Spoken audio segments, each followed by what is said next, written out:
Hello दोस्तों, आपका स्वागत है स्कॉलर अलाइट में। आज हम इस वीडियो में बात करेंगे हमारा जो एक्ट है 1993 का, उसके बारे में, जो कि एमपीपीएससी के लिए बहुत ही इम्पॉर्टेंट है। तो ये एमसीक्यूज़ है, जो भी इम्पॉर्टेंट क्वेश्चन बनते हैं उस एक्ट से रिलेटेड वो मैंने आज इसमें कवर किए हैं। तो जो पहली बार ये वीडियो देख रहे हैं तो आपसे रिक्वेस्ट है कि सबसे पहले चैनल को सब्सक्राइब कर लीजिए आप, ठीक है। वीडियोज़ को देखिए, फिर उसको लाइक कीजिए, कमेंट कीजिए और सब्सक्राइब ज़रूर कीजिए।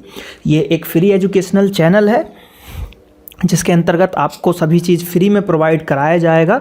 बस आपका डेटा पैक लगेगा, वो भी अभी जियो चल रही है तो वो भी फ्री ही है।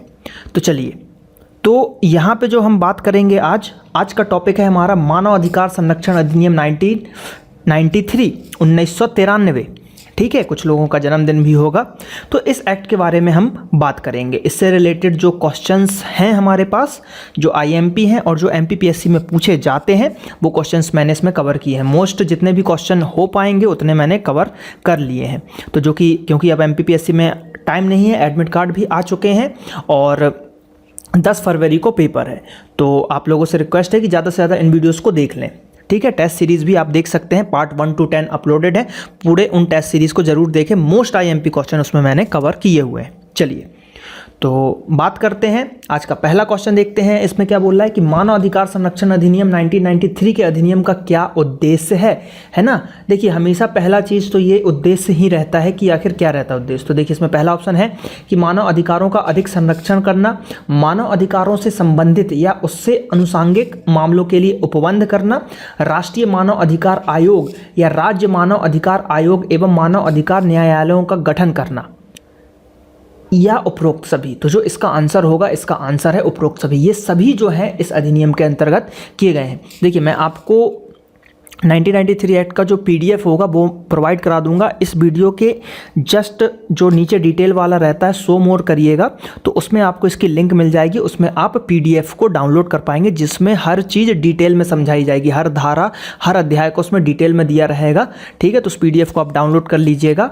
और प्रिंट भी आप निकलवा सकते हैं। तो डिटेल पार्ट उससे कवर कर लीजिएगा और ऑब्जेक्टिव तो मैं आपको कवर करवा ही रहा हूँ, ठीक है। तो यहाँ पे आंसर है उपरोक्त सभी। बात करते हैं अगले क्वेश्चन की। तो अगला क्वेश्चन यहाँ पे बोल रहा है कि अंतर्राष्ट्रीय मानवाधिकार दिवस कब मनाया जाता है। तो अंतर्राष्ट्रीय मानवाधिकार दिवस कब मनाया जाता है, तो यह मनाया जाता है 10 दिसंबर को, ठीक है। कब मनाया जाता है, 10 दिसंबर को आंसर है इसका। मानव अधिकार संरक्षण अधिनियम 1993 के संदर्भ में कौन सा कथन सत्य है, यानी कि इनमें से जो होंगे 3 गलत होंगे, एक सही होगा। तो पहला है, इसका विस्तार संपूर्ण भारत में होगा, इसका विस्तार राज्यों की सहमति पर निर्भर करेगा, इसका विस्तार जम्मू कश्मीर में नहीं होगा और इसका विस्तार विदेश में भी होगा। तो इनमें से कौन सा है कथन जो कि सत्य है। तो इसका जो आंसर हो जाएगा, आंसर है कि इसका विस्तार जो है संपूर्ण भारत में होगा। ये कथन जो है सत्य है, ठीक है। बाकी जो है ये गलत है। देखिए, ये वाला जो है जम्मू कश्मीर में भी लागू होता है, तो ये भी गलत हो गया कि नहीं होगा लागू, यानी कि ये गलत हो गया। इसका विस्तार विदेशों में भी होगा, ये गलत हो गया आपका। इसका विस्तार राज्यों की सहमति पर निर्भर करेगा, ये भी गलत। ओनली पहला वाला सही है। बात करते हैं अगले क्वेश्चन की। तो मानव अधिकार संरक्षण अधिनियम 1993 को कितने अध्याय और धाराओं में बांटा गया है। तो इसका आंसर हो जाएगा आपका बी नंबर का। अध्याय कौन सा है, अध्याय 8, यह है 8, ठीक है, रोमन में 8, और धाराएं हैं 43। तो इसका आंसर हो जाएगा ये। तो पूरे 8 अध्याय और 43 धाराओं का मैं पीडीएफ आप लोगों के लिए प्रोवाइड करा दूंगा। तो मानव संरक्षण अधिनियम 1993 को कितने अध्यायों और धाराओं में बांटा गया है, तो 8 अध्याय हैं और 43 धाराएं हैं। चलिए, अगले क्वेश्चन की बात करते हैं। यहाँ पे क्या बोल रहा है, मानव अधिकार संरक्षण अधिनियम के जम्मू एवं कश्मीर में लागू होने के संबंध में निम्न में से कौन सा कथन सत्य है, ठीक है। इन 4 ऑप्शनों में से कौन सा कथन सत्य है जो कि जम्मू एंड कश्मीर में अगर लागू हो रहा है तो क्या होगा। तो इसका जो राइट आंसर है वो है डी वाला।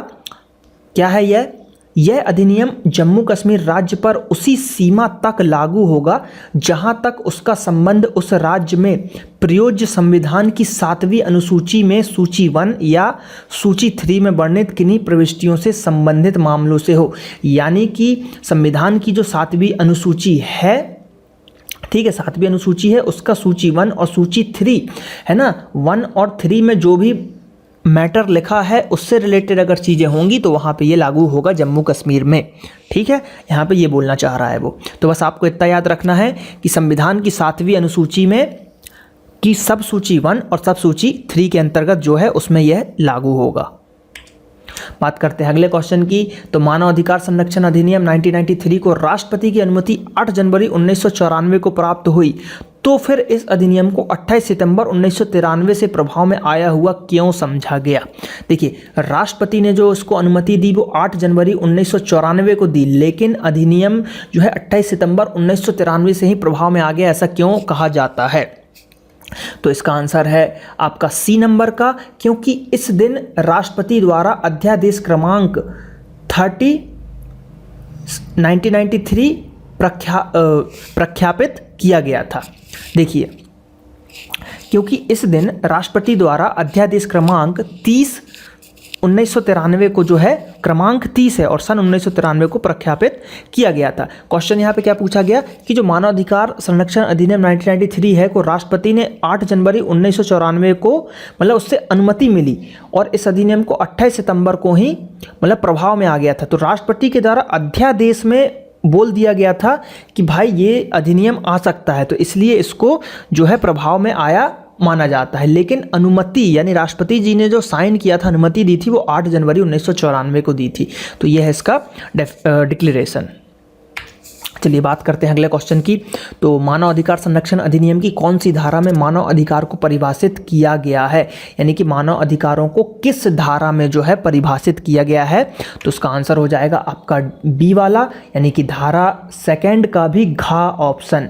ठीक है, धारा 2 का भी घा नंबर का ऑप्शन जो है आपका राइट हो जाएगा। बात करते हैं अगले क्वेश्चन की। तो मानव अधिकार संरक्षण अधिनियम 1993 की धारा 2 का फर्स्ट का घा। देखिए, इसमें बहुत सारे धाराएं हैं ना, इसलिए मैं इसका डिटेल पार्ट नहीं ला पा रहा हूँ। ठीक है, डिटेल पार्ट बनाने में बहुत ज़्यादा टाइम लगेगा और अभी उतना टाइम नहीं है, तो आप सिर्फ MCQs पे फोकस कीजिए और डिटेल की PDF को एक बार बस रीड कर लीजिए। तो 2 का फर्स्ट का घ में दी गई परिभाषा के अनुसार मानव अधिकार में सम्मिलित है, यानी इनमें से कौन सा जो है ऑप्शन सम्मिलित है। तो इसका आंसर हो जाएगा आपका सी वाला, जीवन, स्वतंत्र, समता और गरिमा का अधिकार जो है ये मानव अधिकार के अंतर्गत आता है। जीवन, स्वतंत्रता का, समानता का अधिकार भी होना चाहिए, गौरवपूर्ण जीवन जीने का अधिकार भी होना चाहिए, जो कि हमारा आर्टिकल 21 है, उसके तहत जो मानव अधिकार संरक्षण अधिनियम 1993 की धारा इसमें परिभाषा दी गई है। बात करते हैं अगले क्वेश्चन की। तो अगला क्वेश्चन यहाँ पे बोला जा रहा है कि मानव अधिकार संरक्षण अधिनियम में महिलाओं के लिए राष्ट्रीय आयोग से क्या अभिप्रेत है, मतलब महिलाओं के लिए जो है राष्ट्रीय आयोग से क्या अभिप्राय है इसमें। तो महिलाओं के लिए इसमें क्या बोला गया है, इसमें बोला गया है कि महिलाओं के लिए राष्ट्रीय आयोग अधिनियम 1990 की धारा 3 के अधीन गठित आयोग, महिलाओं के लिए राष्ट्रीय आयोग अधिनियम 1990 की धारा 3 के अधीन गठित जो आयोग होगा उसके द्वारा जो है ये किया जाएगा। बात करते हैं अगले क्वेश्चन की। तो अगला क्वेश्चन यहाँ पे बोला जा रहा है कि मानव अधिकार संरक्षण अधिनियम में अंतर्राष्ट्रीय प्रसंविदा, ठीक है, प्रसंविदा से क्या अभिप्राय है। तो यहाँ पे इसका आंसर हो जाएगा आपका उपरोक्त सभी। उपरोक्त सभी में क्या है, एक बार रीड मारते हैं अपन, क्या बोलते हैं यहाँ पे कि सिविल एवं राजनीतिक अधिकारों पर अंतर्राष्ट्रीय प्रसंविदा 16 दिसंबर 1966 को संयुक्त राष्ट्र की साधारण सभा द्वारा अंगीकृत आर्थिक, सामाजिक एवं सांस्कृतिक धाराओं पर अंतर्राष्ट्रीय प्रसंविदा। उसके बाद केंद्रीय सरकार द्वारा अधिसूचना द्वारा विनिर्दिष्ट कोई भी प्रसंविदा एवं अभिसमय जिसे संयुक्त राष्ट्र की साधारण सभा द्वारा अंगीकृत किया गया हो। ठीक है, तो यहाँ पे ये तीनों पॉइंट जो हैं लागू होती हैं मानव अधिकार संरक्षण अधिनियम में अंतर्राष्ट्रीय प्रसंविदा से जो अभिप्राय है। अगला क्वेश्चन यहाँ पे बोलते हैं, क्या बोल रहा है कि मानव अधिकार संरक्षण अधिनियम 1993 के बारे में कौन सा कथन सही है, इनमें से कौन सा कथन सही है। तो जो सही वाला है वो है पहला वाला कथन एकदम सही है। राष्ट्रीय मानव अधिकार आयोग में कुल 5 नियुक्त सदस्य होते हैं, यानी कि यहाँ से देखिए 2 क्वेश्चन बना कि एक तो कौन सा सत्य है, दूसरा क्वेश्चन ये बन सकता है कि राष्ट्रीय मानव अधिकार आयोग में कुल कितने सदस्य होते हैं। तो राष्ट्रीय मानव अधिकार आयोग में कुल 5 सदस्य होते हैं, ये भी आपको याद रखना है।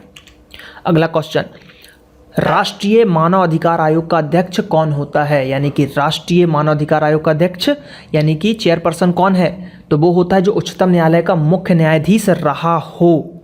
ठीक, उच्चतम न्यायालय का यानी कि सुप्रीम कोर्ट का, ठीक है, सुप्रीम कोर्ट का जो है मुख्य न्यायाधीश या न्यायमूर्ति जो है रहा हो, ठीक, वो जो है इसका अध्यक्ष होता है।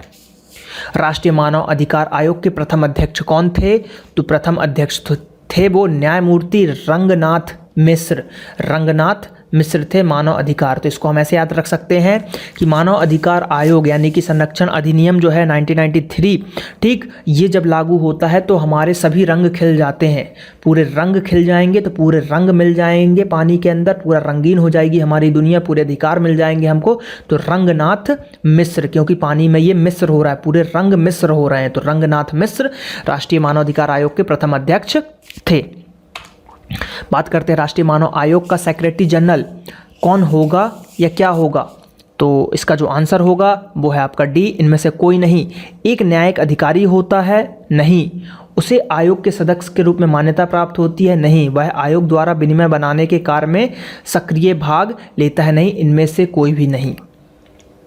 बात करते हैं राष्ट्रीय मानवाधिकार आयोग का महासचिव आयोग की ऐसी शक्तियों का प्रयोग करेगा एवं ऐसे कार्यों का निर्वहन करेगा जो उसे आयोग या अध्यक्ष द्वारा प्रायोजित किए जाएं, किंतु उसे निम्नलिखित से संबंध में कोई शक्ति नहीं है। क्वेश्चन यहाँ पे क्या बोला है, एक बार फिर से रीड करते हैं। राष्ट्रीय मानवाधिकार आयोग का महासचिव आयोग की ऐसी शक्तियों का प्रयोग करेगा एवं ऐसे कार्यों का निर्वहन करेगा जो उसे आयोग या अध्यक्ष द्वारा प्रत्यायोजित, ठीक, किए जाएं, किंतु उसे निम्नलिखित के संबंध में कोई शक्ति नहीं है। यानी कि ऊपर यहाँ तक तो बोल रहा है जो शक्तियाँ दी गई हैं, जो बोला कि वो तो किया जाएगा, लेकिन इनमें से कौन सी शक्ति जो है नहीं है। तो इसका जो आंसर होगा वो है आपका सी वाला, उपरोक्त आ एवं बा दोनों शक्तियाँ नहीं है, यानी कि न्यायिक कृत्य की शक्ति नहीं है और धारा 40 के खा के अधीन विनिमय बनाने की भी शक्ति उसको नहीं है। ये दोनों शक्तियाँ उसको नहीं है, महासचिव को। राष्ट्रीय मानवाधिकार आयोग का मुख्यालय कहाँ स्थित है? तो यह स्थित है आपका दिल्ली में, हमारी राजधानी है तो इसलिए दिल्ली में स्थित है। राष्ट्रीय मानवाधिकार आयोग के अध्यक्ष एवं सदस्यों की नियुक्ति किसके हस्ताक्षर एवं मुद्रा सहित अधिपत्र द्वारा होती है? तो बनी सी बात है, राष्ट्रपति के द्वारा ही होगा। राष्ट्रपति के हस्ताक्षर के बिना कोई भी चीज पारित नहीं होती है। निम्न में से कौन उस समिति में शामिल नहीं है जो राष्ट्रीय मानव अधिकार आयोग के अध्यक्ष तथा सदस्यों की नियुक्ति हेतु संस्तुति करता है? यानी कि इनमें से कौन जो है जो कि उस समिति में नहीं है, जब मानव अधिकार आयोग के अध्यक्ष की नियुक्ति की जाती है तो उसके लिए वो गठन होती है समिति। तो इसका आंसर है उपराष्ट्रपति। उपराष्ट्रपति का उसमें कोई रोल नहीं है। राष्ट्रपति भी रहता है, लोकसभा अध्यक्ष भी हो सकते हैं, गृह मंत्री भी हो सकते हैं, प्रधानमंत्री भी हो सकते हैं, राष्ट्रपति भी हो सकते हैं, लेकिन उपराष्ट्रपति, देखिए उपराष्ट्रपति जो है ना कोई पद नहीं है, उपराष्ट्रपति का कोई पद ही नहीं है इस टाइप का, इसका कोई वेतन भत्ता भी वैसा नहीं है। क्या होता है कि जब राष्ट्रपति नहीं रहता है तो उपराष्ट्रपति राष्ट्रपति की जगह काम करता है, यानी कि वो तो हो गया ना, राष्ट्रपति ही हो गया, क्योंकि राष्ट्रपति की जगह पे काम कर रहा है तो उपराष्ट्रपति कहाँ रहा, वो राष्ट्रपति ही हो गया। और अगर जब राष्ट्रपति रहता है तो उपराष्ट्रपति जी का तो कोई काम ही नहीं है, तो उपराष्ट्रपति जी को इसलिए क्या बना जाता है, राज्यसभा का स्पीकर मतलब अध्यक्ष बना दिया जाता है राज्यसभा में। तो उनको जो पेमेंट भत्ते मिलते हैं वो राज्यसभा के अध्यक्ष के तौर पे मिलते हैं, ना कि उपराष्ट्रपति के तौर पे मिलते हैं। तो इसलिए एक तरीके से उपराष्ट्रपति का पद होता ही नहीं है, आप ऐसा मान सकते हैं। ठीक है, चलिए बात करते हैं निम्न में से कौन उस समिति में शामिल है जो राष्ट्रीय मानव अधिकार आयोग के अध्यक्ष तथा सदस्यों की नियुक्ति हेतु संस्तुति करता है। अब इसमें पूछ रहा है कि कौन शामिल है, तो शामिल है आपके राष्ट्रपति। ठीक है, राष्ट्रपति शामिल है, प्रधानमंत्री भी हो सकते हैं, लेकिन राष्ट्रपति यहाँ पे सबसे बड़े हैं इसलिए राष्ट्रपति शामिल रहेंगे। राष्ट्रीय मानव अधिकार आयोग का अध्यक्ष या अन्य सदस्य अपना त्यागपत्र किसको देंगे? मतलब मानव अधिकार का जो अध्यक्ष है वो अपना त्यागपत्र किसको देगा, और या तो वो और नहीं तो और भी जो भी उसके अध्यक्ष मतलब जो 5 सदस्य हैं उनमें से किसी को भी अगर वो देना है आपको त्यागपत्र, तो वो किसको देंगे? तो वो देंगे आपको राष्ट्रपति को ही देंगे। बात करते हैं राष्ट्रीय मानवाधिकार आयोग के अध्यक्ष किस आयु से अधिक होने पर पद पर नहीं रहेंगे, यानी कि उनकी मैक्सिमम आयु सीमा क्या है? तो वो है आपकी 70 साल, यानी कि जो उसका अध्यक्ष रहेगा वो 70 साल तक बना रहेगा। ये IMP क्वेश्चन है। वेरी IMP भी कर सकते हैं, ये पूछा जा चुका है कई एग्ज़ामों में, ठीक है, UPSC तक में पूछा जा चुका है, तो इसके आने की बहुत ही संभावना है, तो इसको याद रखिएगा। मानव अधिकार संरक्षण अधिनियम 1993 की किन धाराओं में मानव अधिकार आयोग की कार्य और शक्तियां उल्लेखित है, यानी कि किसमें उसकी जो है कार्य और शक्तियों के बारे में बताया गया, तो धारा 12 और 13 में कार्य और शक्तियों के बारे में बताया गया है, याद रखिएगा। राष्ट्रीय मानवाधिकार आयोग के कार्यों एवं शक्तियों का उल्लेख अधिनियम की धारा 12 में किया गया है। इन कार्यों की संख्या है, मतलब कितनी कार्यों की संख्या है, कितनी शक्तियों की संख्या है, ये पूछ रहा है यहाँ पे, तो 10 हैं टोटल पूरे। जब आप डिटेल PDF में देखेंगे तो आपको 10 का वर्णन मिल जाएगा। बात करते हैं राष्ट्रीय मानवाधिकार आयोग की जांच से संबंधित शक्तियों में कौन सी शक्ति सम्मिलित है, यानी कि जांच करने की जो शक्ति है, तो इनमें से कौन सी शक्ति जो है सम्मिलित है, तो इसका आंसर है उपरोक्त सभी। पढ़ लेते हैं हम। साक्षियों को बुलाना, यानी कि जो भी गवाह हैं उनको बुलाना तथा उनकी उपस्थिति को देखना, शपथ पर उनकी परीक्षा करना, ये सब। हलफनामों पर साक्ष्य प्राप्त करना, साक्षियों मतलब जो गवाह हैं उनके दस्तावेजों की परीक्षा चेक करना के लिए कमीशन जारी करना, मतलब सब कुछ कर सकता है। अगला क्वेश्चन, आयोग अपने जांच प्रतिवेदन की एक प्रति अपनी सिफारिशों के साथ संबंधित सरकार या प्राधिकारी को भेजेगा, ठीक है, जो भी जांच की मतलब उसकी जो एप्लीकेशन वगैरह है, सिफारिशें हैं, उसकी एक कॉपी को अपने अधिकारी, सरकार या अधिकारी के पास भेजेगा। तब संबंधित सरकार या अधिकारी जो है वो कितनी अवधि के भीतर उस आवेदन पर अपने अभिमत, यानी कि अपनी सहमति या असहमति या जो भी उसका डिसीजन है उस पर की गई या की जाने हेतु प्रस्तावित कार्रवाई के साथ आयोग को अग्रेसित करेगा, यानी कि देगा। कुल मिला के ये है कि जो भी जांच समिति ने कुछ बताया तो उसकी एक कॉपी सरकार को भेजा जाएगा, फिर सरकार जो है उसको कितने दिन में उसका रिप्लाई करेगा या उसको वापस करेगा, ये उसकी मतलब क्वेश्चन पूछा गया है। तो आंसर होगा इसका 1 माह। तो 1 माह के अंदर सरकार जो है उस पर डिस्कस करके उसको वापस जो है अधिकार आयोग के पास भेज दिया जाएगा। बात करते हैं अगले क्वेश्चन की। तो अगला क्वेश्चन यहाँ पे क्या बोला जा रहा है कि सशस्त्र बल के सदस्यों द्वारा मानवाधिकार के उल्लंघन की शिकायतों को निपटाते समय आयोग द्वारा की गई सिफारिशों पर भारत सरकार उन सिफारिशों पर की गई कार्रवाई की सूचना आयोग को साधारणतः कितनी अवधि में देगा, यानी कि सशस्त्र बल के सदस्य जो हैं उनके द्वारा अगर इन्होंने कुछ किया है तो कब दिया जाएगा, तो इसका आंसर है 3 माह के अंदर। पिछला जो था वो 1 माह का था, उसमें क्या पूछा गया था कि सरकार को जब प्रतिवेदन हमने भेजा, आवेदन भेजा, तो सरकार कितने दिन में रिप्लाई करेगी, तो वो 1 महीना था। यहाँ पे आंसर 3 महीना है। बात करते हैं अगले क्वेश्चन की। तो राज्य मानवाधिकार आयोग का अध्यक्ष बनाने के लिए यह आवश्यक है कि उच्च न्यायालय का मुख्य न्यायाधीश रहा हो, उच्च न्यायालय का कोई न्यायाधीश रहा हो, उच्चतम न्यायालय का कोई न्यायाधीश रहा हो, 7 वर्षों के अनुभव के साथ जिला न्यायाधीश रहा हो। तो इसका आंसर वैसे आप लोगों को पता चल गया होगा कि पीछे हमने डिस्कस किया था, लेकिन फिर भी देख लेते हैं। तो उच्च न्यायालय का मुख्य न्यायाधीश रहा हो, ये इसका आंसर है। देखिए यहाँ पे आपको कन्फ्यूजन हो रही होगी कि उच्चतम न्यायालय का कोई न्यायाधीश रहा हो। हमने पढ़ा था उच्चतम न्यायालय का न्यायमूर्ति रहा हो, ठीक है। न्यायमूर्ति और न्यायाधीश, कोई भी न्यायाधीश में अंतर है, ठीक है। इसलिए यहाँ पे उच्च न्यायालय का मुख्य न्यायाधीश रहा हो तो वो भी आपका राज्य मानवाधिकार आयोग का बन सकता है। वो मानवाधिकार आयोग की बात थी, ठीक है, कंफ्यूज मत होइएगा। अगला क्वेश्चन देखते हैं, निम्नलिखित में से कौन सा कथन असत्य है। तो इसका जो आंसर है वो है आपका बी वाला। कैसे पढ़ते हैं, राज्य आयोग का मुख्य कार्यालय उसके अध्यक्ष द्वारा निर्धारित किया जाता है। ये गलत है। उसका अध्यक्ष जो है ये सब नहीं कर सकता। उसका जो कार्यालय मुख्यालय है ये जो आयोग के हाथ में रहता है, समिति के हाथ में रहता है कि कहाँ पे क्या करना है। मुख्य जो उसका अध्यक्ष है वो ये सब डिसीजन नहीं ले सकता। बात करते हैं अगले क्वेश्चन की। तो राज्य आयोग के अध्यक्ष एवं सदस्यों की नियुक्ति किसके हस्ताक्षर एवं मुद्रा सहित अधिपत्र द्वारा की जाती है। देखिए राज्य की बात की जा रही है तो वहाँ पे राष्ट्रपति था, सेंट्रल की बात कर रहे थे तो राष्ट्रपति था, यहाँ पे स्टेट की बात कर रहे हैं तो यहाँ पे कौन आएगा, राज्यपाल ही आएगा, क्योंकि राष्ट्रपति के द्वारा ही राज्यपाल को नियुक्त किया जाता है, तो स्टेट में राज्यपाल कार्य देखेगा। बात करते हैं अगले क्वेश्चन की। तो राज्य आयोग के अध्यक्ष एवं सदस्यों की नियुक्ति की सिफारिश करने वाले समिति का अध्यक्ष कौन होता है। राज्य आयोग के अध्यक्ष एवं सदस्यों की नियुक्ति जो करेगा उसकी सिफारिश करने वाले समिति, एक समिति बनाई जाती है हर चीज़ के लिए, तो उसका जो अध्यक्ष होगा वो कौन होगा, बनी सी बात है राज्यपाल ही होगा। बात करते हैं अगले क्वेश्चन की। तो निम्नलिखित में से कौन राज्य आयोग के अध्यक्ष एवं सदस्यों की नियुक्ति की सिफारिश करने वाली समिति का सदस्य नहीं है?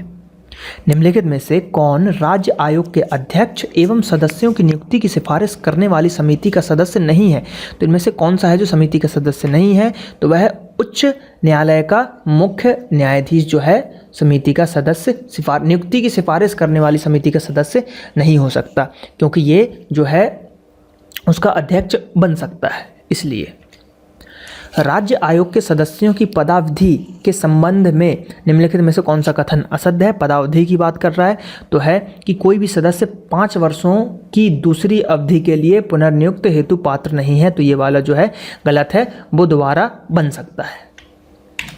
अगले क्वेश्चन की बात करते हैं।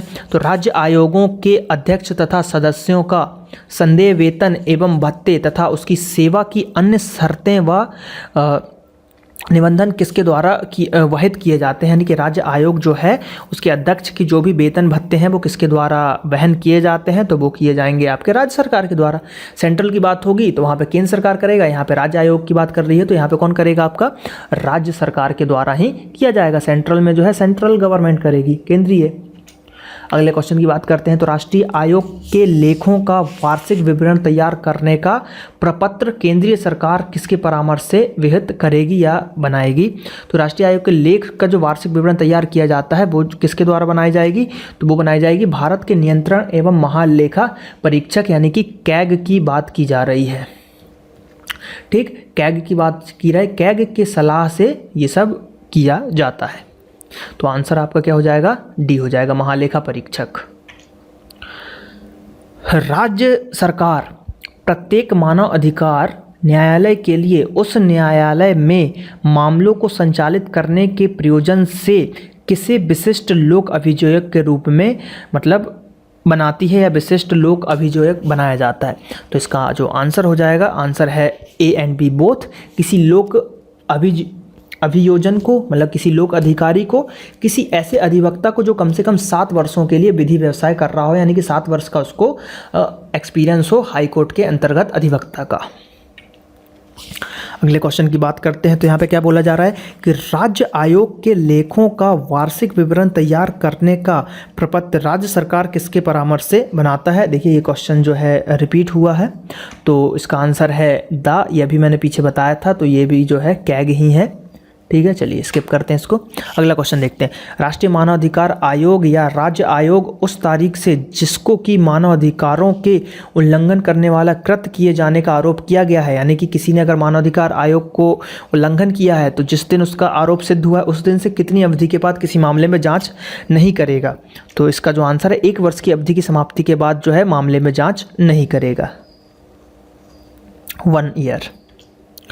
अगले क्वेश्चन की बात करते हैं। निम्नलिखित में से किसे भारतीय दंड संहिता आईपीसी की धारा 21 के अंतर्गत लोक सेवक समझा जाएगा?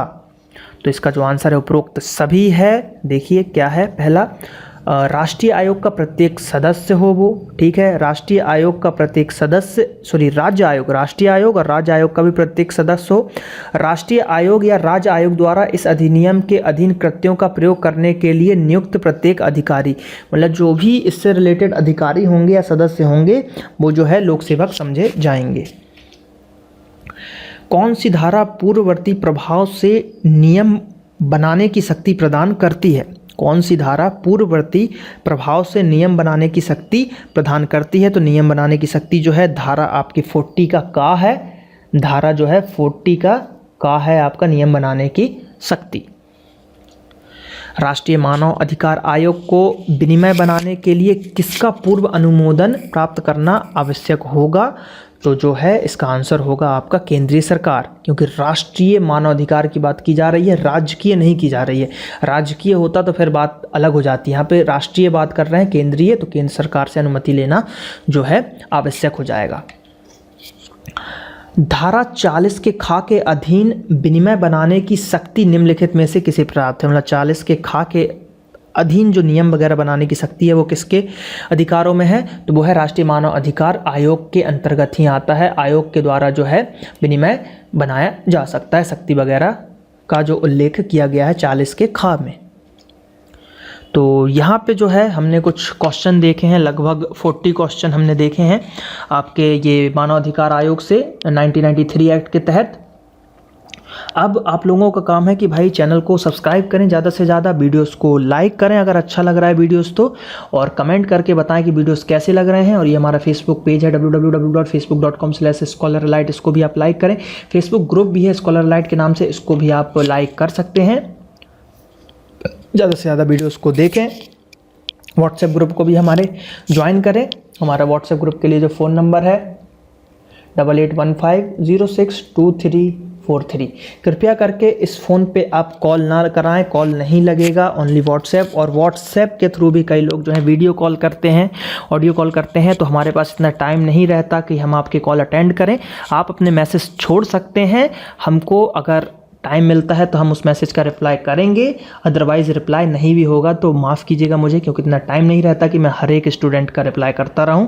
ठीक है, तो आप इस नंबर पे व्हाट्सएप ग्रुप को ज्वाइन करने के लिए रिक्वेस्ट भेज सकते हैं। ठीक है, और जो भी लिंक वगैरह है वीडियोस के जस्ट नीचे आपको PDF वगैरह डाउनलोड करने की लिंक्स मिल जाएंगी। ठीक है, तो अब आप क्या कीजिए कि यहाँ पे नेक्स्ट और प्रीवियस वीडियो की लिंक डल जाएगी, आप देख सकते हैं और वीडियोस को सब्सक्राइब कीजिए। Thank you.